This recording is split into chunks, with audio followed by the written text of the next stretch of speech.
அனைவருக்கும் வணக்கம். கதை கேட்கலாம் வாங்க அப்படிங்கிற சேனலில் உங்களை மறுபடியும் பார்க்குறதுல எனக்கு ரொம்ப சந்தோஷம். என்னோட சேனல் பிடிச்சிருந்தா சப்ஸ்கிரைப் பண்ணுங்கள். அப்போ தான் நான் போடுற அடுத்த கதை உங்களை வந்து சேரும். வாங்க இப்போ நம்ம கதைக்குள்ளே போகலாம். ஒரு 10 வயசு பையன், சரிங்களா? அவனுக்கு ரொம்ப கோபம் வரும். கோபம் வந்தால் என்ன பண்ணுவான், என்ன பேசுறதுனே தெரியாமல் மற்றவங்கள கஷ்டப்படுத்துகிற மாதிரி, மனசு கஷ்டப்படுத்துகிற மாதிரி நிறைய வார்த்தைகளை பயன்படுத்திடுவான். சரிங்களா? இதனால அவனுக்கு ஃப்ரெண்ட்ஸே கிடையாது. சரிங்களா? கூட இருக்கிறவங்க யாருமே அவன்கிட்ட பேசுறதுக்கே பயப்படுவாங்க. ஏன்னா அவனுக்கு ரொம்ப கோவம் வரும். அவன் ஏதாவது மனசு கஷ்டப்படுத்துற மாதிரி ஏதாவது வார்த்தையை சொல்லிடுவான். அப்படிங்கிறதுனாலயே நிறைய ஃப்ரெண்ட்ஸ் வந்து அவன்கிட்ட பேசவே மாட்டாங்க. சரிங்களா? அதே மாதிரி கூட இருக்கிறவங்க, சொந்தக்காரங்க யாரா இருந்தாலுமே அவன்கிட்ட பேசுறதுக்கு ரொம்ப தயங்குவாங்க. அவனுக்கு அது ரொம்ப வருத்தமாவும் இருந்துச்சு. சரிங்களா? அவங்க அப்பாவுக்கு இது நல்லா தெரியும். அவங்க அப்பா கிட்ட போய் சொல்றான், எனக்கிட்ட யாருமே பேசுறது இல்ல அப்படின்னு சொல்லி. அதுக்கு அவங்க அப்பா சொல்றாரு, உன்கிட்ட இருக்கக்கூடிய கோவம் தான் உன் கூட இருக்கக்கூடிய ஃப்ரெண்ட்ஸ் எல்லாம் உன்னை வந்து தள்ளி வைக்கிறாங்க, கோவப்படாத அப்படின்னு சொல்லி அவருக்கு வந்து அந்த பையனுக்கு அறிவுரை சொல்றாரு அவங்க அப்பா. ஆனாலும் அவனால வந்து அந்த கோவத்தை வந்து கண்ட்ரோல் பண்ணவே முடியல. நிமிஷத்துக்கு நிமிஷம் கோவம் வருது.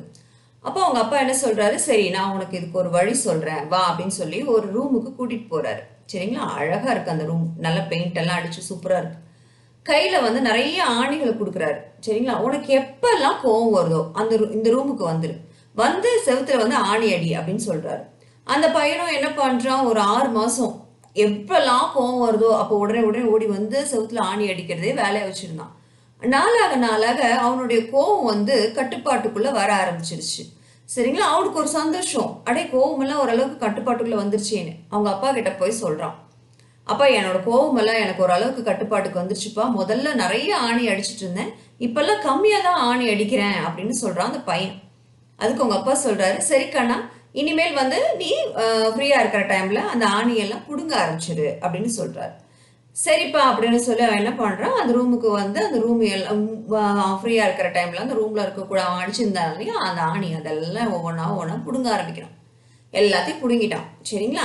அவங்க அப்பா கிட்ட போய் சொல்றான், அப்பா எனக்கு கோவமும் குறைஞ்சிச்சுப்பா, நான் நீங்க சொன்ன மாதிரி ஆணி அடிச்சேன், எல்லாம் சரியாயிடுச்சு, ஆணி புடுங்கிட்டேன்ப்பா அப்படின்னு சொல்றான்.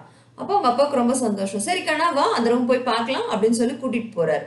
அந்த ரூம் பாத்தீங்க அப்படின்னா ஆணி அடிச்சது அது புடுங்கின அந்த வடு இருக்கு பாத்தீங்களா, ஹோல்ஸ், அந்த ஓட்டை எல்லா இடத்துலயும் அந்த பெயிண்ட் எல்லாம் வந்து அது வந்து நாசம் பண்ணிடுச்சு. சரிங்களா? அதோட அடையாளம் அப்படியே இருக்கு. அப்போ அவங்க அப்பா கேட்கிறாரு, ஏங்கண்ணா ஆணியெல்லாம் உன்னால புடுங்க முடிஞ்ச உன்னால இந்த ஓட்டையை சரி பண்ண முடியலையே அப்படின்னு சொல்லி கேட்கிறாரு. ஆமாப்பா என்னால ஒன்றும் பண்ண முடியல, அதோட அழகே போயிடுச்சுல்லப்பா அப்படின்னு சொல்லி அந்த பையன் கேட்கிறான். கரெக்ட் கண்ணா, இதே மாதிரி தான் உன்னுடைய கோவமும். நீ பேசுற வார்த்தைகள் வந்து கடுமையா இருக்கும், அது அவங்க மனசுல போய் தைச்சிரும்.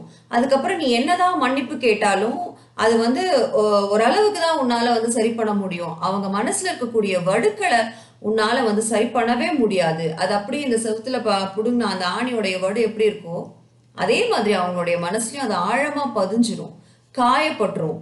அதனாலதான் வார்த்தைகளை வந்து ரொம்ப நிதானமா பயன்படுத்தணும் அப்படின்னு சொல்லி நம்ம பெரியவங்க சொல்லுவாங்க.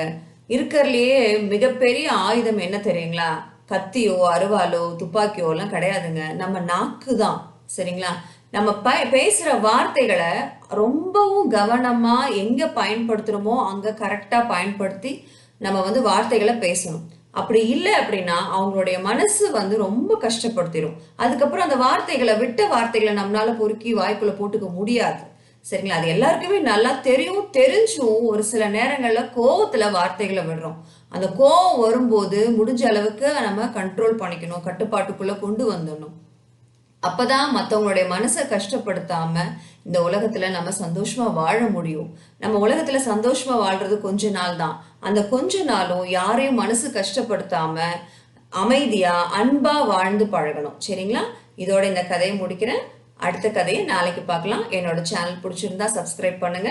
அப்பதான் நான் போடுற அடுத்த கதை உங்களை வந்து சேரும். நன்றி, வணக்கம்.